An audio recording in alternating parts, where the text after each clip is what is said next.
Welcome to Cyber Survivor. I'm your host, Dan Dodson, and I'm excited to take you inside a ransomware negotiation and learn a little bit more about some of the adversaries, their intent, and what we can expect.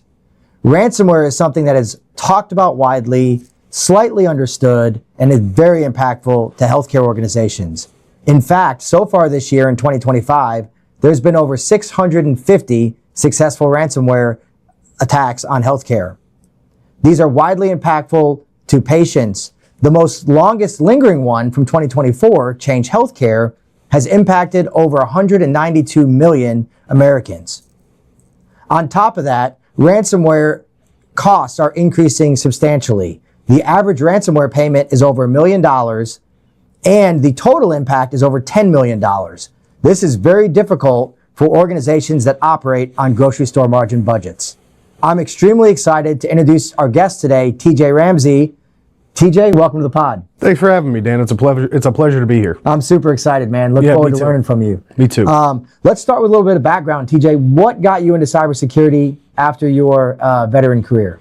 Yeah, so I knew that a change needed to be made, obviously, with my expanding family. Needed to figure out something else to do that was going to keep me out of harm's way. Call it a career search, self-discovery, right? All that kind of stuff. I started looking at industries that had the closest parallels to what I did in the military and as a defense contractor. And as part and parcel to those duties and responsibilities, I worked a lot with, what we call signals intelligence analysts. These are your DFIR specialists for the military, right? They work with computers, they work with, phones, radio communications, all that stuff. And through my interactions with them, I recognized that a career in IT and IT security was the natural path to take. Awesome. Well, first of all, thank you for your service. Absolutely. And I've thoroughly enjoyed learning from you over the years. Do us a favor, explain to us, what is ransomware? Yeah, so ransomware, by any other name, is an extortion event, right? You'll often hear it referred to as such. Ransomware and extortion, things like that. There's a couple of different, terms that are thrown around the industry, but ransomware in and of itself speaks to a particular form of malware, right? We're used to Trojans and viruses and all that stuff. It's all malware. Ransomware specifically has the ability to encrypt not just data, but systems themselves, and allows for the threat actor to effectively hold the organization hostage. All your computers are locked up, really hard to function. So that's really what the core principle of ransomware in and of itself consists of. And why do the threat actors use ransomware? Like, why is that such a prevalent tactic that they use? Yeah, so it's tough to say, but drawing upon my background and studying the enemy and the things like their intentions, their motivations, things like that, a lot of it comes to optics. They understand that this is ultimately a business they're running. I'm sure we'll cover that as we get deeper into this conversation. And their reputation, even among thieves, actually matters, right? If you're a ransomware group or you're a threat actor and your business is dependent upon your approachability to negotiate and help ease your victims out of the turmoil that they're suffering, it paints a different picture than somebody who, say, comes in, hacks an entire hospital and deliberately risks the lives of patients, right? This is a bit more passive aggressive, and that's kind of what I mean by that. And it allows them to operate at a, call it, respectable distance. Yeah. Is it also fair to say that part of the adversarial intent is to get money? Yeah, right? absolutely. These guys are here to make money. Yeah, right? That's their primary motivation. That's why they're doing the ransomware attack. And I mean, if we look at a ransom, like, you have options to hold something hostage. In this case, they've chosen to go the network route or the computer route rather than the human being route. So yeah. Yeah, makes sense. And why do you think that healthcare is so vulnerable to these ransomware attacks? Like, what led up to healthcare being one of the top, attacked verticals? Why do you think that is? So it's a combination of different things. So I think and you kind of alluded to it in your opening intro, in that, grocery store margins, right? We also have to understand that grocery store margin doesn't just get applied to cybersecurity. That's the available budget perceptively that healthcare organization has to divide across all of its particular needs. Do we need to hire more nurses? Do we need new MRI machines, right? So of that already small profit margin, they have to fight from a cybersecurity perspective for a seat at that table to have that discussion, right? Because of that, it is exacerbated over time their cybersecurity's ability in a healthcare environment to keep up with the ever-changing landscape, right? Moving over to EMR records or electronic versions of records, right? All these different nuanced things that are coming, new dictation capabilities for doctors and surgeons and whatnot. All these different new technologies, and cybersecurity has to try to keep up with that. High demand, low budget. It doesn't equal failure, but it does equal delayed strength and resiliency in your cybersecurity posture, and therefore you result in a soft target, right? You're always playing catch up. You've got legacy systems that, sure, it's easy for cybersecurity professionals to come and say, oh, well, you just need to replace this system. It's Windows 98 or Windows XP or whatever. It's clearly legacy. And you would think that would be inexpensive and easy to do. But it's like, yeah, but this is built so this particular vendor will only support these systems. So what you're actually asking us to do is to spend another $1 million to replace one single system to fix an app that's not broken, it's just vulnerable, right? So it's not always as easy as rip and replace. There's a lot of gotchas on the backside of it that healthcare professionals need to consider. Yeah, that's a great point. I've not met a CFO of a healthcare delivery organization that's going to replace an MRI machine to say if it's working clinically, right? And so, yes, it may be running legacy applications underneath to power that, which could be vulnerable to your point. Yes. But they're not going to deploy the capital just because it's vulnerable. So right. We as experts have to figure out what compensating controls can we put in place, et cetera. Exactly. And then you run into the whole, grocery store margin budget issue, et cetera, et cetera. Yeah, it's a real challenge. It's a real challenge. The second point is, as far as, what leads to healthcare being targeted so much, not only is it consistently a soft target, as we just described, but it's also a treasure trove of data, right? With the advancements in the financial sector, right? Credit cards were like the number one things that got stolen, right? Or credit card numbers, identity fraud, things like that.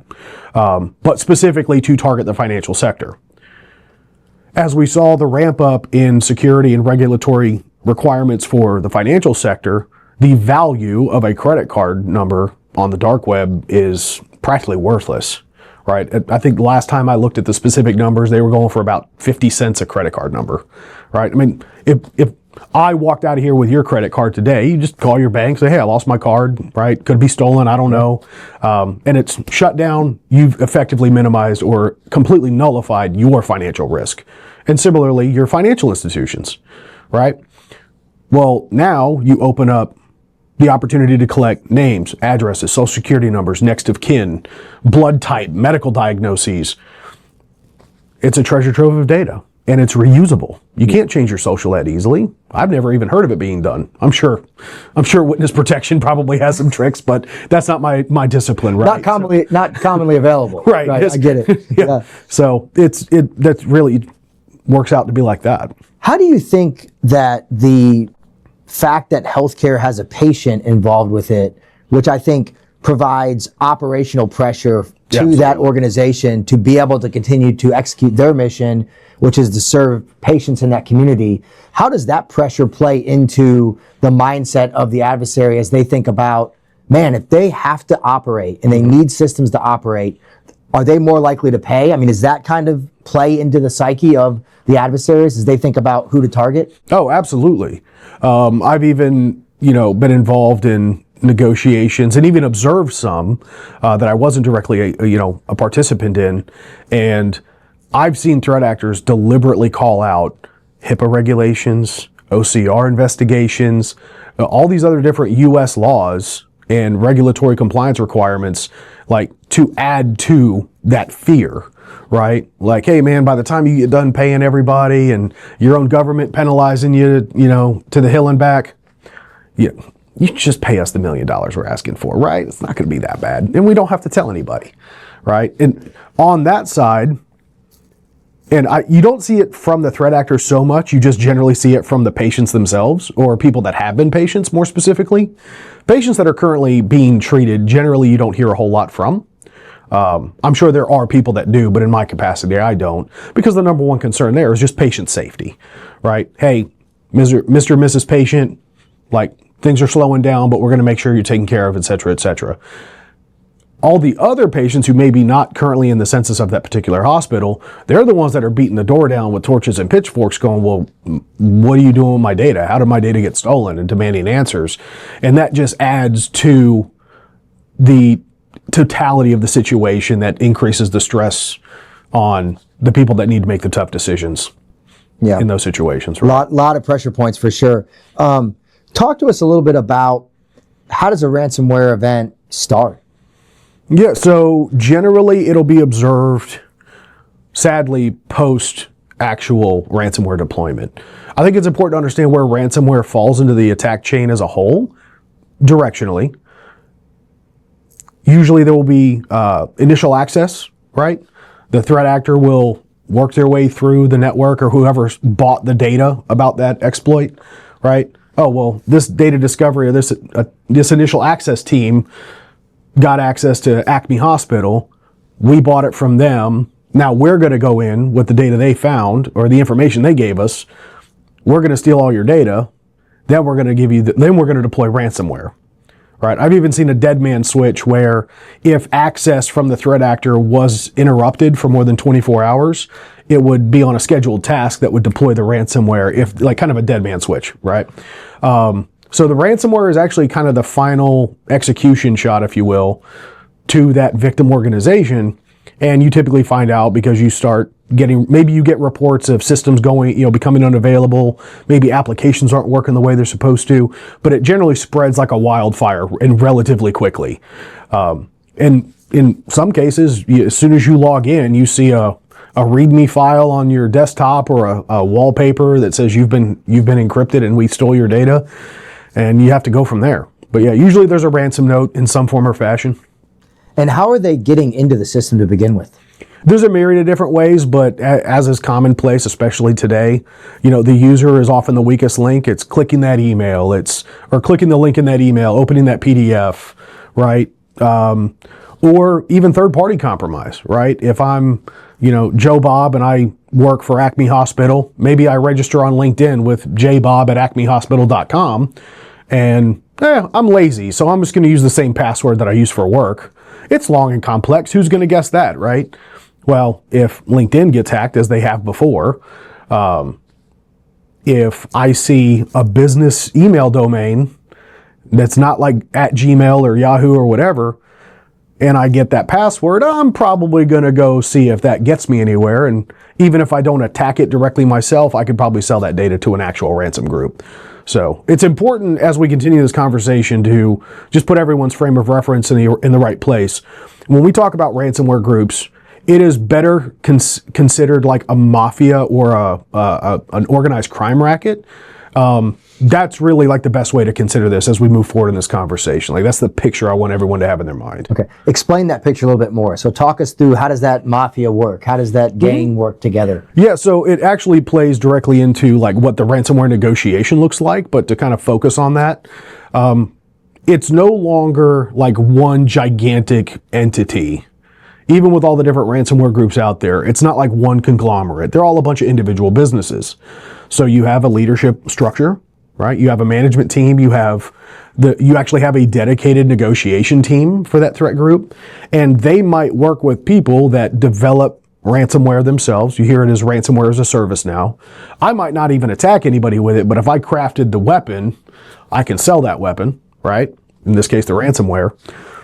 Excuse me. And then you've got the people that handle the data as well. So you've got data brokers, acting as like an honest Eddie who's holding the bet at the pool hall, right? Hey, you just stole, 10 terabytes of data from Acme Hospital.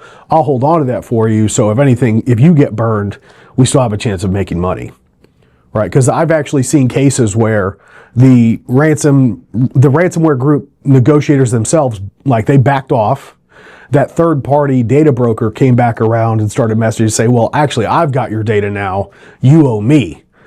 right? So it's kind of the way that it works. Like that's the best example. Yeah. So it's a network of organizations versus a single person carrying the entire attack. That's soup correct. to nuts. That's correct. That becomes more hard and more difficult as we get into the negotiations. So take us into that room, TJ. You have done many times where an organization has fell victim to ransomware. Your phone rings. What happens?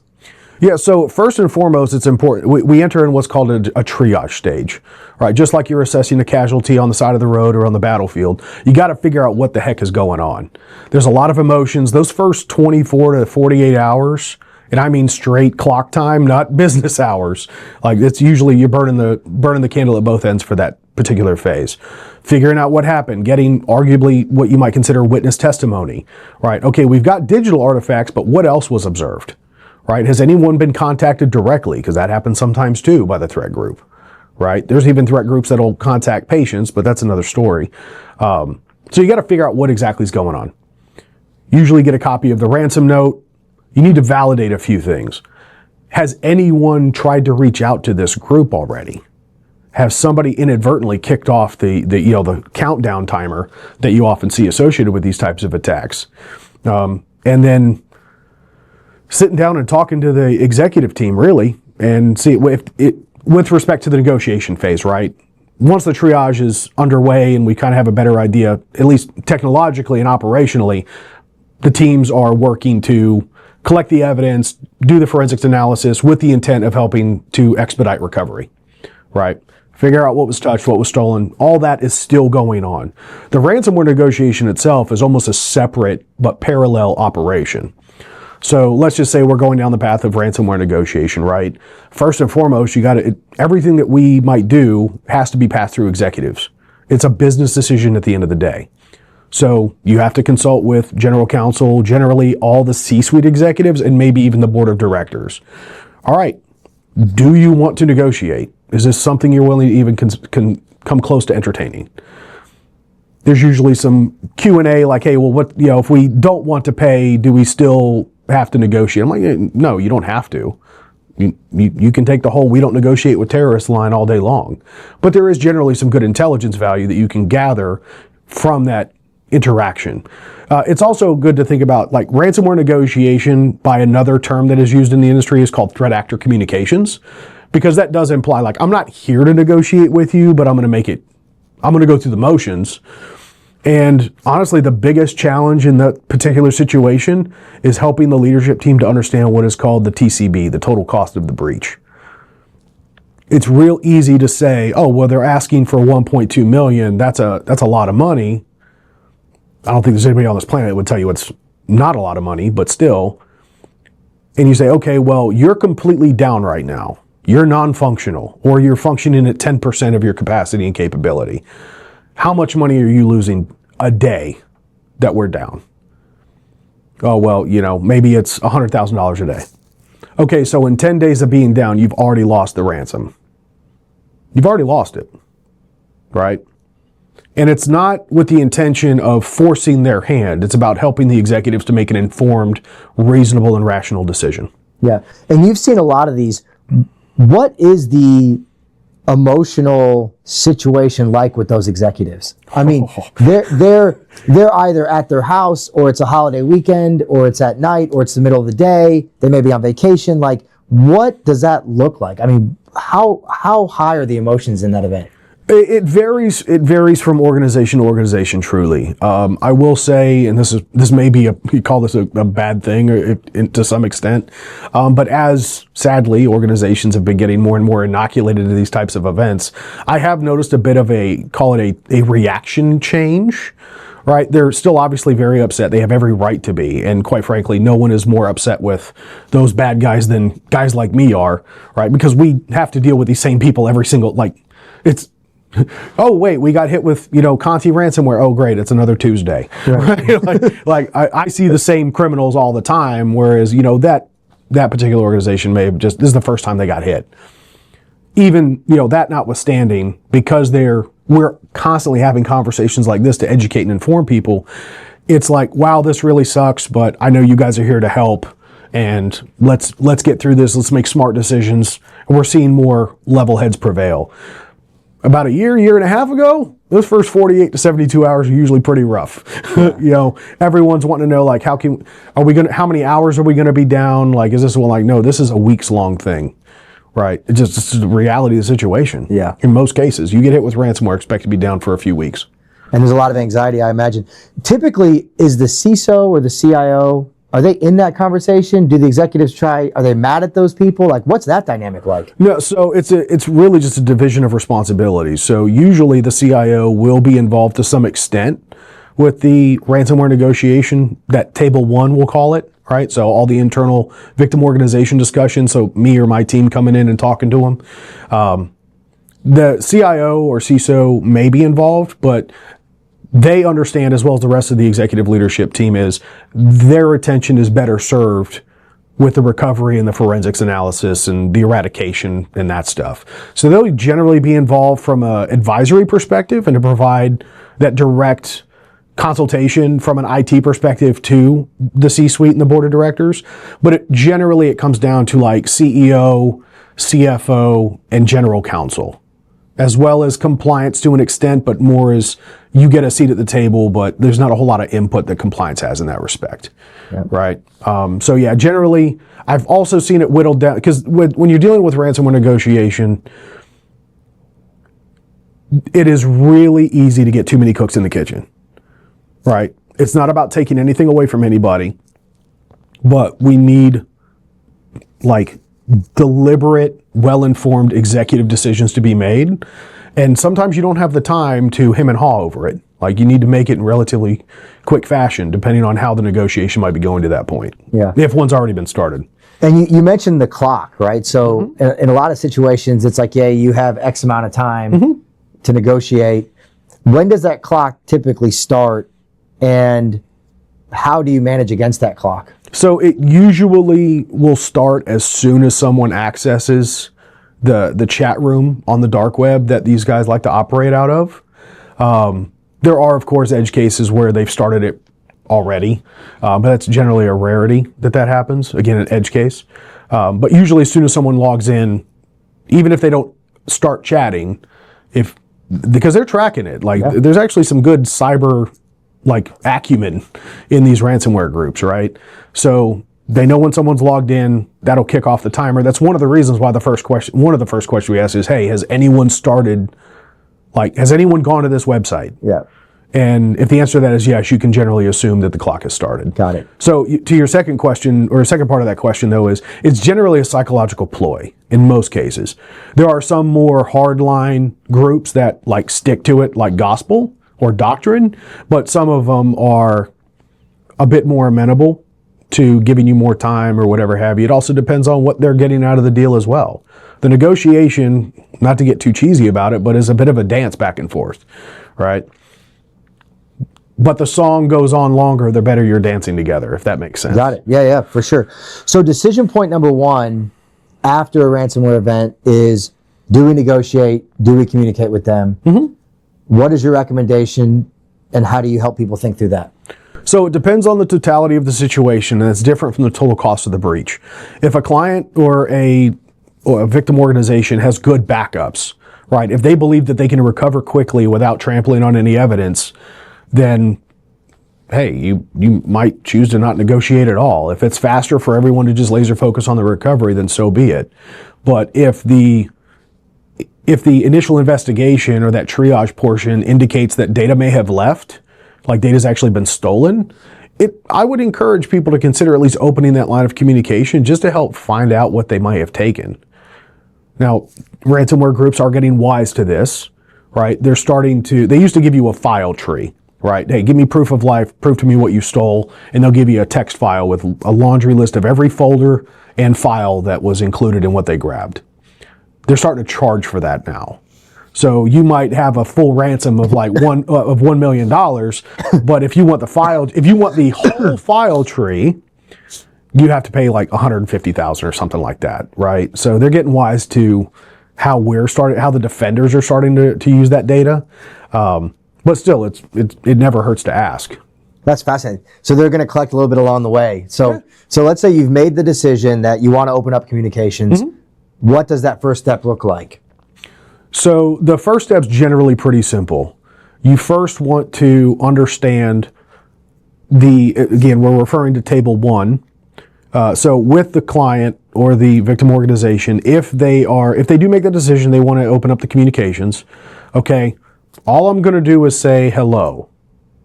Like, they get to see and they get a vote on every single word that you as a negotiator might utter, period. So nothing's going to get said without their buy-in anyway. It's also one of the reasons why decision making is, like, timely is important. So you also want to find out, okay, give me the best and worst case scenario. What's the most you might be willing to pay if you do in fact decide to pay the ransom? How attainable is that? How quickly can you get to those funds? Or are you not intending to pay anything? Or are there decision criteria? Is there a set of dominoes that needs to fall to help you make that decision, right? What are those? And you really need to war game those out as far as what they're going to be. So you have a plan before you open up communications. 100%. So you know what additional information, intelligence that you need to gather through that conversation based on the current state of the organization, their ability to recover, lots of different elements to that. When you say hello, what does the threat actor say back to you? Generally, they come up with some pre-scripted message. Like, it'll generally be, hello, you've reached the ransom group negotiation chat, we have your data, don't bother calling the cops, typical ransom note type stuff, right? Or if you watch any kidnapping movies, that first phone call from the kidnapper, right? It's very similar to that. And again, it's pre-scripted. So now effectively what we've done is we have turned around from table 1 and now we're sitting at table 2. So table 2 is in the middle. So there's 3 tables. One with the victim organization, then there's the table with the negotiators, both from the good guys and the bad guys. And then you've got the third table that we don't get to see, which is that negotiator going back to that ransom group management or leadership to figure out where they're at, right? So in most cases, the threat actor representative doing the negotiation, they're going to posture and they might, honestly, I've never even really seen them say like hurtful things. It's never really been like a personal attack. It's more like a business negotiation, as weird as that sounds. But they're very matter of fact. They're like, no, you will pay us now. We will not move on our pricing. They get pretty hardline. But then you start realizing that they have that third table, like that person you're talking to has a boss. They know that you too have a boss, right? So everything, again, starts high and then everything kind of settles into a rhythm. And then again, the better you dance, the more time you can end up getting. And when you're negotiating with them, are you like doing it through a portal? Are you on the phone with them? Does it vary based on the ransomware group, or like what does the actual like tactical communication look like? Yeah, more commonly it's been through a chat module that they build into their blog site. Or it'll be a custom chat room that they spin up that has a dedicated link. Helps them keep track of everybody that they're negotiating with. Because you got to remember, that group's probably hitting 4, 5, 10 different organizations at the same time. They've got project management requirements too. So as you're going through all of that, it's respectable or respectful, I guess is the right way to say it. But they do it through the chat room. They do it through, occasionally you'll see it done through email, like a Proton Mail account, which literally anybody can get. And occasionally you'll see it through Telegram, but it's generally some type of a bidirectional chat function or email. Yeah. You don't typically see phone calls. Got it. And besides demanding money on a timeline, what are other demands that they may make, or are there other demands they may make? That's generally their primary motivation. Let's just be clear for all the listeners here. Their primary motivation is to make money, right? Now they will make threats with that data, like, oh, well, we're going to disclose it to the dark web, and you're going to have to pay all this, you're going to be penalized up the wazoo and all that stuff. But it's not like, oh, well, you'll deliver us $1 million in the park, and by the way, bring Senator so-and-so who's, filing litigation or legislation to make international police actions against us more fervent. It's not typically like that. It's purely like, hey, we've got your data. We got your systems on lockdown. If you want to keep functioning, pay up. Okay. So hypothetically, let's say that the organization decides they're going to pay. How do they pay? Yeah, so there's a couple of different ways that you can do that. Generally, I recommend going through an access broker or a crypto broker. You absolutely can do it yourself. I generally advise people not to do it that way. If the organization is going to go, say, invest in crypto or buy Bitcoin or whatever, in order to pay this ransom themselves, it's best done by an attorney, right? Call it a crypto escrow account, if you will. But directionally, what I typically recommend people is to work with an organization. I'll shout them out here, but Digital Asset Redemption, they are somebody that I've worked with in the past. People that, all the other major IR firms that I've encountered work with them. They're great dudes. They offer a lot of different services, but in this respect, they will help procure the crypto. They'll help with the payment, like they'll be the bag man to an extent. But more importantly, they will do the due diligence checks on the Bitcoin address in the group to make sure that the victim organization isn't violating I'm trying to remember the name of it, but there's a list effectively that delineates countries or threat actor groups that deliberately and directly support physical acts of terrorism. And it is federally illegal and prohibited to pay those groups. So depending on where you're at or what group you're dealing with, you may be prohibited from even paying a ransom if you want to. Interesting. And so let's assume we get a successful payment through the broker. They give you back a key and you unlock the ransom. Is that kind of how it happens, or what happens after that? Yeah, so there's usually a step in between there, right? So like we talked about the proof of life with the file tree. That's one mechanism. What I've been seeing more and more lately is, rather than giving up the file tree, because again, they recognize how valuable that is, they will offer to decrypt a couple of files or a system for free, just to prove, hey, the decryptor works. We also are giving you proof that we have data. We kind of killing two birds with one stone. So once you make the payment, of course, you're going to agree to terms, right? Once that's done. So generally what threat actors offer is obviously a decryption key. Sometimes they offer tech support, like, hey, if you have trouble with the decryption key, like, let us know. Yeah. It's crazy. They'll support you through the process. I'm serious. It's wild. They offer you to not disclose the breach on their blog site, delete all the data that they may have stolen, and generally they'll also offer a security report that will explain how they got in so that you could go remedy those problems. I have yet to see a report from these guys that actually has any valuable information in it. So usually what you see people will negotiate down to is just delete the data you stole, give me the proof of everything that you touched, so you'll get the file tree, and a decryptor if you get the decryptor. That's generally what it'll come down to. So how do you know that they actually deleted the files they took? You don't. You'll never know. So hypothetically, they could just come back and hold your ransom again? Theoretically, but remember one of my earlier points, their reputation matters to them. So while that group, and I did leave something out, they will also offer, like, as part of the negotiation, like, hey, we won't touch you again. Like, we'll put you on our do not call list, right? So that doesn't mean, however, that they won't sell the information that they got about how they hacked you to another group who will then come in and hack you again. Short anecdote on this one. There was actually an organization, and I didn't have anything to do with this particular case, but I am aware of its details. Hacker group or threat group A comes in, ransoms an organization.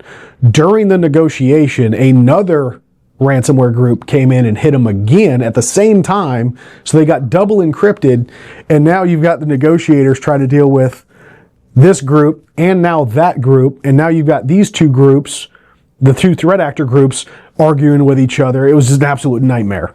But yeah, and it's interesting to say the least, especially when the last hacker group to the table is the one that now is even prohibited the first group from even having any efficacy in decrypting. So it gets pretty wild sometimes. Yeah, that is wild. And in the midst of all of these discussions, how at both table one, which is the victim, which is the healthcare organization, how often is the patient considered in that discussion as it relates to getting the systems back on? I mean, is that the primary driver of what Table 1 is trying to understand and ascertain, is like, what are our options to get live, and do they talk about the patient, or how does that come into play? Absolutely. Yeah. Patient safety is the uppermost concern in everyone's mind, right? Are there any systems right now that we need to prioritize for recovery to make sure that we're protecting patient lives? Everything else be damned. Let's make sure that we don't have any, endangerment of our current census patients. Right. Number one. I've even seen healthcare organizations bring in extra nursing staff, hell, even enlisting volunteers and even maintenance staff to physically park themselves in each patient room just to watch the heart monitors, right? Because generally a single nurse's station's got the big screen with all the heart monitors and they can see all that. Kill the network, you kill that ability to have centralized visibility into your patients in your wing. Yeah. Now you have to do line of sight watch on every single patient, especially those that might be incapacitated. Yeah. Right. So there is an element of continuity of operations, and that's one of the benefits that you get from working with a IR firm that specializes in healthcare, because there's a lot of healthcare IR firms that don't understand that piece. Yeah. Right. At least not as intimately as others might. Yeah. Patient safety is the number one concern. And generally speaking, and I left it out of the triage portion, but not just trying to figure out what went wrong or what happened, but also what are the most critical systems and applications that we need to bring up first, right? Is Active Directory intact? Because obviously if Active Directory is down, like we're like, that's where we got to start. Yeah. But if Active Directory is still functional, okay, are there compensatory control measures or capabilities that we can deploy within the healthcare environment, i.e. maybe it's a standalone workstation that's air-gapped that can still control the MRI machine when it's offline, things like that. Yeah. Sometimes you have to get creative. Sometimes you have to get creative with how you continue doing things and servicing patients. Since you've been through a number of these, what lessons learned have you experienced? Like, what's your takeaway from all these different experiences, both dealing with the threat actor, but also dealing with healthcare delivery organizations? Like, what have you learned from all those experiences? Yeah, managing expectations is absolutely critical, right? I made the joke earlier, it's just another Tuesday for us. At the end of the day, you have to remember that the people that you're dealing with probably have never been through this before. One of the questions I personally like to ask whenever I get onto a triage call is, all right, who here has been through something like this before? Who are my veterans in the group, right? Who's seen the white elephant, as we say? And sometimes you get one or two people out of a team of 30 or 40 that have actually been through stuff before like this. So really helping them to understand, and like, you're not mincing words. Like, I'm not trying to be mean to you, but I need to speak very deliberately and directly to you. Listen to what I'm saying, not necessarily to how I'm saying it, right? This is the case. This is what we know so far. This is what we don't know, right? Big asterisk and underscore that one, right? Because the worst thing you can do is jump to conclusions, right? Well, you're going to be asked a lot of different questions from a lot of different people. Identify the clear priorities and then execute against those priorities. That expectation management and project leadership is absolutely critical. Absolutely critical. And you have to empower the executive team you're working with, which is really where I come in. Like, I plug in directly with the executive team. My goal is to make sure that whatever choices they are presented with, they aren't surprised by. I can generally tell you everything that's going to happen. I might not be able to get the order correct because situation dictates everything, but I promise you that you will not be surprised by anything that comes in front of you. Yeah. So. And how big of a role does preparation play once you're faced with one of these ransomware events? Like, are you seeing organizations that took certain steps prior to the incident that are more prepared, or how do organizations think about preparing for this? And what's worked? So preparation is absolutely critical, to be point blank and period about your question. Preparation is so important that it can be the difference between let's just say you do get hit. It can be the difference between suffering that $10 million plus loss or that, $2 or $3 million plus loss, right? If at all, right? Proper preparation, when followed and pursued with deliberate action, could potentially even thwart the attack in the first place, right? So I think first and foremost, I would want everyone to make sure that they have good recovery and backup. and test it. Make sure that every person on your IT team and any person you might call upon has a very clear instruction to follow. We call it a playbook. If I'm TJ and I'm day 1, minute 1 in your organization, I walk in Monday and it's a ransomware event, and you point at me and go, hey dude, report to Bob over here, you're going to be recovering systems. If I've never done it for you before, I want to be able to go recover those systems. That's number one. Recovery will make or break your negotiating power in an incident. Okay. Testing's important to make sure not only that everybody knows how to do it, but so you can make sure that your backups work. When you say, I need to recover to a specific day and time that I know is clean, you need to test that it can happen, right? Make sure that the data that you've backed up is reinstituted or reconstituted into the new system. That's probably number one.